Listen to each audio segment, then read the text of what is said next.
Salam jumpa kembali. Salam sejahtera untuk kita semua.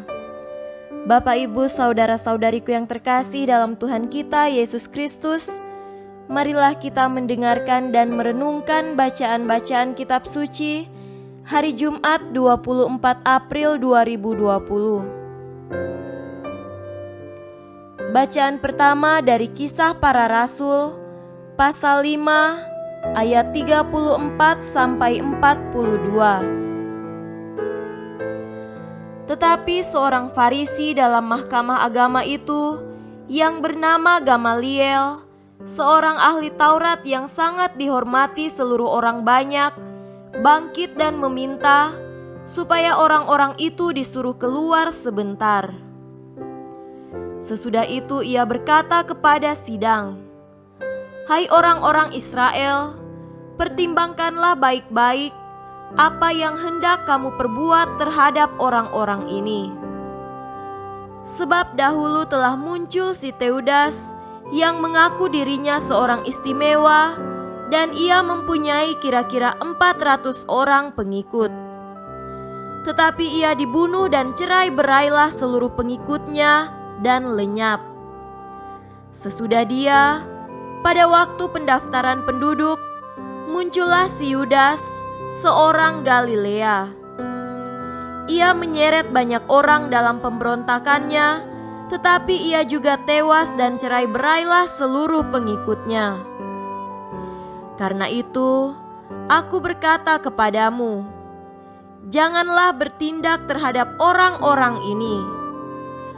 Biarkanlah mereka, sebab jika maksud dan perbuatan mereka berasal dari manusia, tentu akan lenyap. Tetapi kalau berasal dari Allah, kamu tidak akan dapat melenyapkan orang-orang ini. Mungkin ternyata juga nanti bahwa kamu melawan Allah." Nasihat itu diterima. Mereka memanggil rasul-rasul itu, lalu menyesah mereka dan melarang mereka mengajar dalam nama Yesus. Sesudah itu mereka dilepaskan. Rasul-rasul itu meninggalkan sidang mahkamah agama dengan gembira karena mereka telah dianggap layak menderita penghinaan oleh karena nama Yesus. Dan setiap hari mereka melanjutkan pengajaran mereka di bait Allah dan di rumah-rumah orang dan memberitakan Injil tentang Yesus yang adalah Mesias. Demikianlah sabda Tuhan. Syukur kepada Allah. Tuhan beserta kita sekarang dan selama-lamanya. Inilah Injil Yesus Kristus menurut Yohanes. Dimuliakanlah Tuhan. Injil Yohanes pasal 6 ayat 1 sampai 15. Sesudah itu Yesus berangkat ke seberang danau Galilea, yaitu danau Tiberias. Orang banyak berbondong-bondong mengikuti dia karena mereka melihat mujizat-mujizat penyembuhan yang diadakannya terhadap orang-orang sakit. Dan Yesus naik ke atas gunung dan duduk di situ dengan murid-muridnya. Dan Paskah, hari raya orang Yahudi, sudah dekat. Ketika Yesus memandang sekelilingnya dan melihat bahwa orang banyak berbondong-bondong datang kepadanya, berkatalah ia kepada Filipus, "Di manakah kita akan membeli roti supaya mereka ini dapat makan?" Hal itu dikatakannya untuk mencobai dia, sebab ia sendiri tahu apa yang hendak dilakukannya. Jawab Filipus kepadanya, "Roti seharga 200 dinar tidak akan cukup untuk mereka ini, sekalipun masing-masing mendapat sepotong kecil saja." Seorang dari murid-muridnya, yaitu Andreas, saudara Simon Petrus, berkata kepadanya, "Di sini ada seorang anak yang mempunyai 5 roti jelai dan 2 ikan. Tetapi apakah artinya itu untuk orang sebanyak ini?" Kata Yesus, "Suruhlah orang-orang itu duduk." Adapun di tempat itu banyak rumput. Maka duduklah orang-orang itu, kira-kira 5.000 laki-laki banyaknya. Lalu Yesus mengambil roti itu, mengucap syukur, dan membagi-bagikannya kepada mereka yang duduk di situ. Demikian juga dibuatnya dengan ikan-ikan itu, sebanyak yang mereka kehendaki.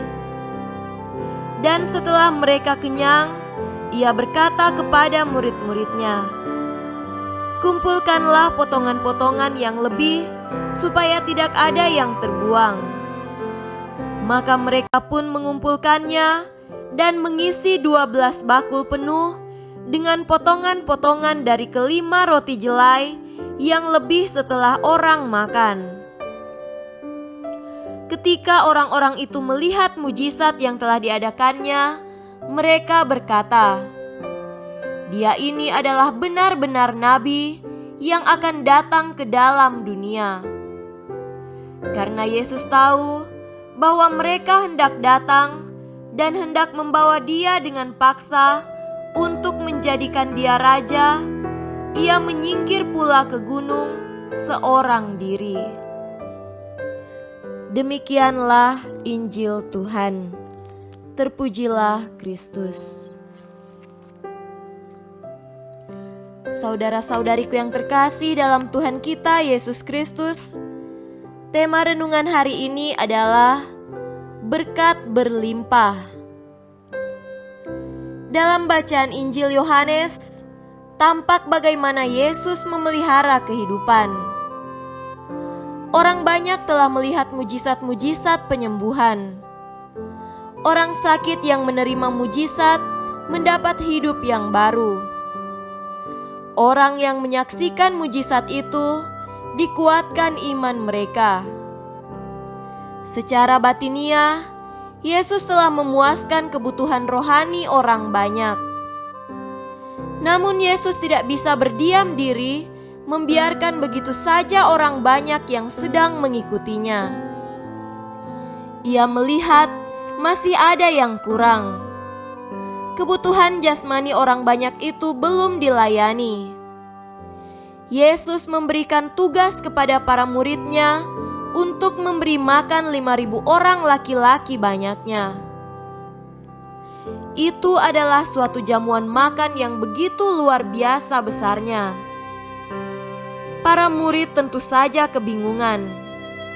Uang 200 dinar untuk membeli roti pun tidak akan cukup untuk semua orang. Sungguh menarik melihat Yesus menunjukkan kemurahan hatinya. Yesus mau membagikan kepada kita semua yang dimilikinya. Ia tidak pelit memberikan kuasa, berkat yang ada padanya. Sumber daya yang ada, 5 roti dan 2 ikan, diberkatinya untuk memenuhi kebutuhan dasar orang untuk hidup. 5.000 orang itu pun makan sampai kenyang dan malah ada sisa 12 bakul penuh. Saudara-saudariku yang terkasih, Yesus mengungkapkan kepada kita bahwa Allah berkelimpahan perhatian dan belas kasih. Ia memperhatikan setiap orang yang mengikutinya. Kita sebagai murid Kristus dibutuhkan Yesus untuk membantu saudara kita yang lelah, lapar, haus secara jasmani dan rohani. Mungkin kita merasa tidak percaya diri karena hanya sedikit talenta, materi, kemampuan yang ada pada kita. Jangan berkecil hati atau bingung dan takut. Serahkan semua yang kita miliki itu kepada Tuhan. Biarkan rahmat dan berkat Tuhan turun atas diri kita. Berbagilah kepada saudara-saudari kita. Ketika kita mau berbagi, ternyata masih ada banyak sisa untuk kita, karena Tuhan tidak akan membiarkan kita berkekurangan. Semoga demikian. Amin.